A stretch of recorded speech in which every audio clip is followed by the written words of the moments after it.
വിദ്യാർത്ഥികളെ ബാധിക്കുന്ന ഏതെങ്കിലും ഒരു വിഷയത്തിൽ SFI എന്ന് പറയുന്ന വിദ്യാർത്ഥി സംഘടന ഒരു നിലപാട് പറയുന്ന ഒരു സാഹചര്യം ഉണ്ടായിട്ടുണ്ടോ? കഴിഞ്ഞ 9 വർഷക്കാലമായി ഫ്രീസറിലിരിക്കുന്ന സംഘടനയാണ് SFI എന്ന് പറയുന്നത്.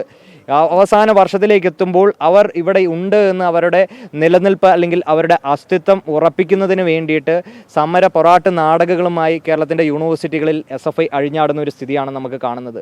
ഇത് വലിയ രീതിയിലേക്ക് പ്രതിഷേധാർഹമാണ്. SFI എന്ന് പറയുന്ന ഒരു വിദ്യാർത്ഥി സംഘടനയാണെങ്കിൽ വിദ്യാർത്ഥികളെ ബാധിക്കുന്ന എത്രയോ പ്രശ്നങ്ങൾ ഇവിടെ നിലനിൽക്കുമ്പോൾ, ഇവിടെ യൂണിവേഴ്സിറ്റികളിൽ വൈസ് ചാൻസലർമാരില്ലാതിരിക്കുമ്പോൾ, ഇവിടുത്തെ സർക്കാർ കോളേജുകളിൽ സാധാരണ വിദ്യാർത്ഥികൾ പഠിക്കുന്ന സർക്കാർ കോളേജുകളിൽ സ്ഥിരം പ്രിൻസിപ്പൽമാരില്ലാതെ വരുമ്പോൾ, ഇവിടെ ഉച്ചക്കഞ്ഞിയുടെ വിഷയം അതിൻ്റെ ഏറ്റവും മൂർധന്യമായ അവസ്ഥയിൽ നിൽക്കുമ്പോൾ, ഇവിടെ കീം വിഷയത്തിൽ ഇവിടെ വിദ്യാർത്ഥികൾ വലയുമ്പോൾ, ഇവിടെ KTU വിഷയത്തിൽ ഇയർബാക്കിൻ്റെ ഭീഷണിയിൽ 10,000-കണക്കിന് വിദ്യാർത്ഥികൾ അവിടെ പ്രയാസപ്പെട്ടിരിക്കുമ്പോൾ SFI എന്തുകൊണ്ട് ഒരക്ഷരമുണ്ടാകാൻ അവർക്ക് സാധിക്കുന്നില്ല? അപ്പോൾ അവരുടെ അജണ്ട സുവ്യക്തമാണ്. സർക്കാരിന് വേണ്ടി, CPM-ന് വേണ്ടി അവർ സെറ്റിടുന്ന നാടകത്തിൽ അഭിനയിക്കുന്ന നടന്മാരും നടികളുമായി മാത്രം SFIയുടെ വിദ്യാർത്ഥി നേതാക്കൾ മാറുകയാണ്.